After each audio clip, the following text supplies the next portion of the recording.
Hey there, I'm Brian. Welcome to our channel.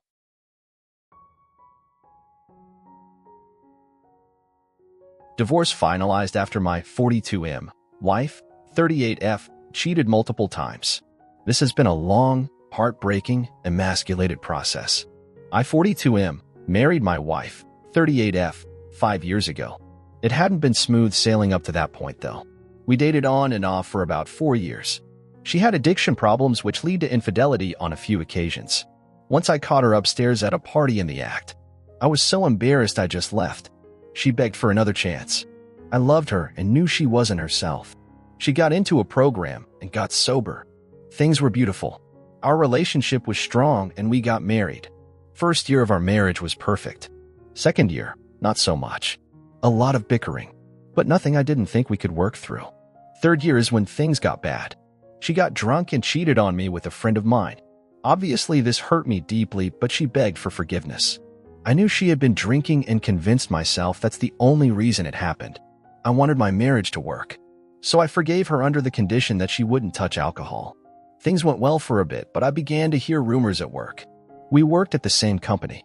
I don't like to pay attention to rumors, but given our history, it ate at me. Was never specific, but just people talking and alluding to things you know. I questioned her. She denied everything. We had arguments, but I thought maybe I'm getting worked up for nothing. Figured it wasn't fair to get on her about she said. Then one Friday, I was going into work. She had the day off.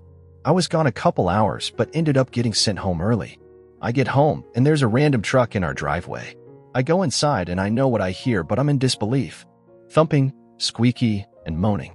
Saying that my heart sank is an understatement. I walk towards the bedroom. The door's open, and I see her having sex with our supervisor. I think my heart stopped. I left. I had to because I didn't want to do what I thought about doing. I drove with no destination. Finally pulled over and cried my eyes out. I felt stupid for not leaving before. I felt like a pushover. I felt emasculated. I felt like less than a man for not doing something in the moment. I drove back home, but they were both gone. I broke things, screamed, cried, and sat on the floor. She comes home with her friend and asks what the hell happened. I just started screaming at her. I was out of my mind. Eventually they left. She came back the next morning. Didn't speak all weekend, and then I went back to work Monday. As soon as I saw the supervisor, I made a beeline for him and connected a few times before it got separated. I screamed and looked crazy, I'm sure. Obviously I was fired, but thankfully no charges were filed. I filed for divorce that week, which she didn't contest. Obviously the process takes a bit regardless. Problem was we were still living together. I just avoided as much as I could. I was going to stay with my uncle, which I got strung along with that, and it never happened. Had no one else I could stay with at that point, so had to still be there while trying to save up. At this point, my wife didn't give a damn. She didn't even hide that she was seeing other people, even sneaking men into the house late at night. Had to hear things more than once. I didn't want to go to jail for doing something stupid, but did want to see if there was anything I could do legally, which I was advised that there wasn't. So she's have her good times while I'm living in misery. But finally, I got my own spot. I moved out without a word. Divorce has been finalized. Splitting belongings was simple. I'm happy that it's done, but I'd be lying if I said I felt like myself. I'm colder. I'm negative. I'm just not me. I know it takes time to get through this. I know it was smart of me to just leave the house when I caught them, but that decision also eats at me. Yes, I know I should have ended things earlier. It's easy to say that on hindsight. We all wanted our relationships to work, and some of us took more than others. I just wanted to get this off my chest. Just needed to vent. Sorry if this post might be all over the place. Next story. The guy she tells you not to worry about.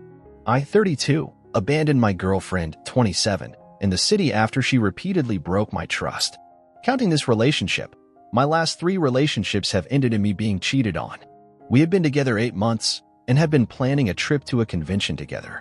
Shortly before the trip, she excitedly told me that she made a new friend who was giving us free tickets to the convention. Then things kept snowballing from there. She admitted having flirted with this guy by accident and asked me if she should feel bad. I asked her if he knew she had a boyfriend, and her response was no. It felt weird to bring up. And I've learned people are less likely to give you free stuff if you tell them you're in a relationship already. I told her this made me feel uncomfortable, and I didn't think it was outrageous of me to ask her to be careful with her actions and words around this guy. She knew I had been cheated on previously, and it had destroyed my mental health. She had told me that she had cheated in a previous relationship when she was young and in a bad place, but that she wasn't like that anymore.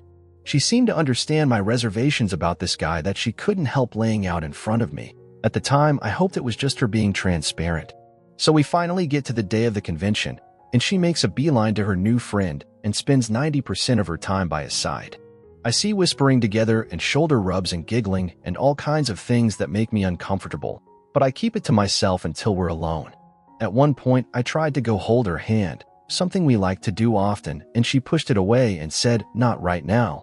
I'm stressed," while going on to continue laughing in conversation with this other guy.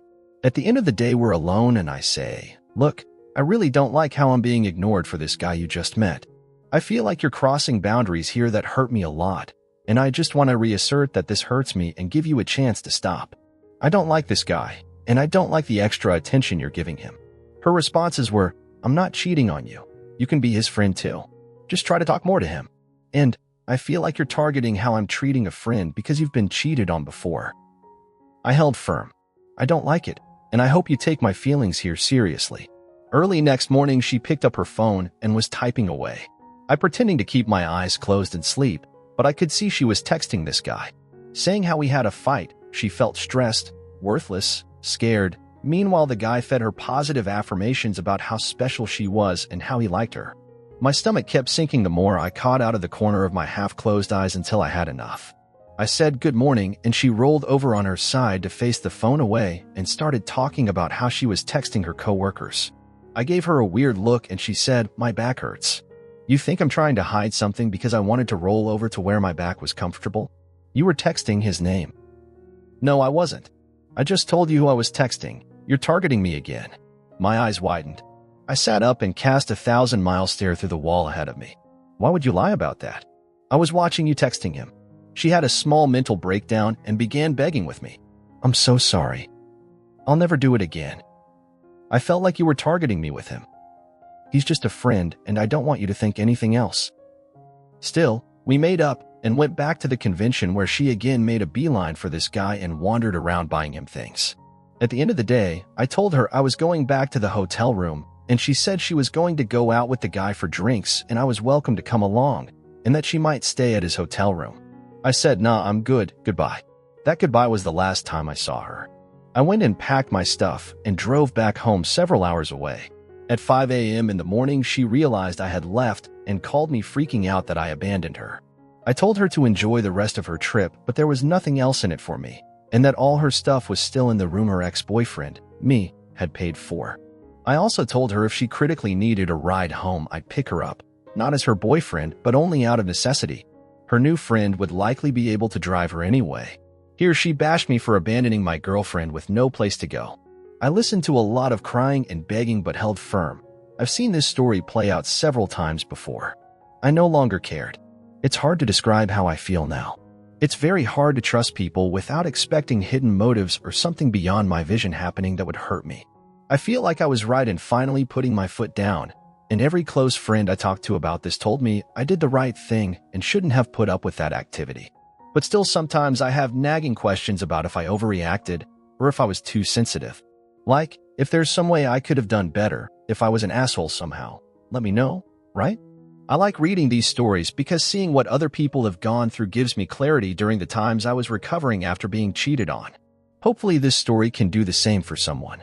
Tildar, ex-girlfriend, repeatedly ignored my feelings about how she was treating a new guy friend, and I finally gave up on the relationship.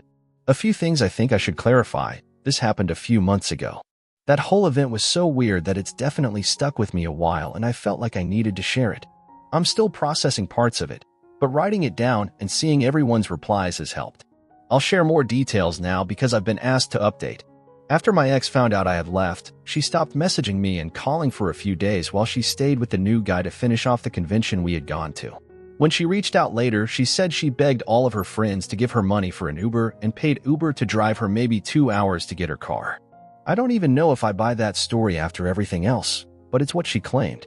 Some friends, some hers, some mine, messaged me to ask what was going on between us, and I went, "Look, here's the story, ask any questions you want, and you tell me if I'm crazy here or if what she did was ridiculously out of line." 6 out of 6 were shocked and immensely disappointed in her.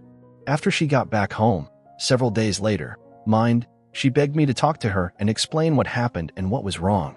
I told her, "I don't trust you. You've shown me you can't be trusted in an area that I'm particularly sensitive to with past trauma. This isn't a chance for you or a plea for you to do better. I don't want to be close with anyone who thinks it's okay to treat their partner that way." She still said she would try her hardest to woo me back, and I cringed and said goodbye. Her next action was asking me if I could return or send back her stuff. What stuff? Apparently the birthday gifts she had given me, she wanted back.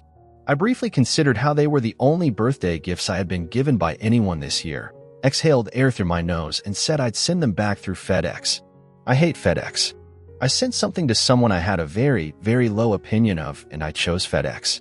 Side note, she offered to meet me somewhere to pick up her stuff, my birthday presents, because she said she was visiting nearby with someone, and she deliberately made it vague to see if I'd ask who it was. I didn't ask and didn't care. You might wonder why I entertained her at this point. She knew where I lived and was absolutely capable of showing up to make a point if she wanted something from me. She was trash to me now, so for my own safety and privacy it made sense to bore her and send her anything she might have an excuse to try to come and argue over. I didn't need a scene or long arguments anymore. Finally, she texted me and wished me Merry Christmas, and later made some joke trying to prod me to respond. I ignored both. Let me just tell you, I hate cheaters.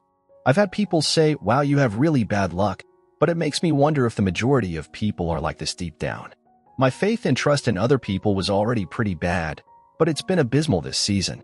To the people messaging me asking to share cheating stories and if I'd sleep with their partner because you have a thing for being cheated on, bless your little hearts.